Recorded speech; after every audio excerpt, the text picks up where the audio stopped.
At meron na tayo official photographer. Si Kuya Edgar. Hindi na po si Kuya. Si Kuya Edgar na po. Kilala niyo naman si Kuya Edgar. Kuya Edgar na ganito. Baka maligaw sila, magpapicture sila sa iba. Ayaw po si Kuya Edgar.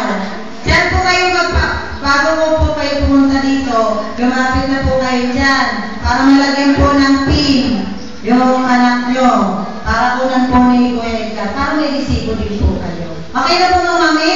Wala po kumuha dito sa harapan. Siya lang po.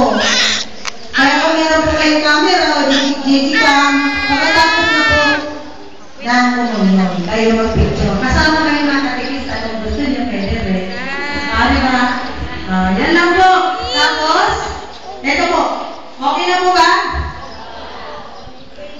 Ang nagbiga po ng inyong mga anak, hindi po yung daliri nila. Padali nyo po ng kandila, isang kandila at yung nanay magmay. Diba sabi ni sister, yung ano daw dito, kung pwede, kumuha daw ng kandila sa